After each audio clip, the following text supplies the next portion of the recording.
వీతరాగ భయక్రోధా మన్మయా మాముపాశ్రితాః బహవో జ్ఞాన తపసా పూతా మద్భావమాగతాః.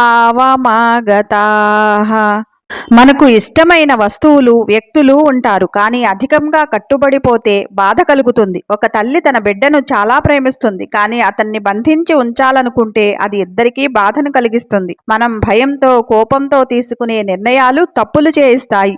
ఒక విద్యార్థి ఫెయిల్ అవుతాననే భయంతో ప్రయత్నం చేస్తే నిజంగానే విఫలమవుతాడు, కానీ ధైర్యంగా ప్రయత్నిస్తే విజయం దక్కుతుంది. కేవలం పూజలు ఆచారాలు కాదు, నిజమైన జ్ఞానం ద్వారా మనం పవిత్రులం అవుతాము. ఇతరులను గౌరవించడం, నిజాయితీగా జీవించడం, తప్పులను గుర్తించి సరిదిద్దుకోవడం, ఇవి అన్నీ జ్ఞాన తపస్సే.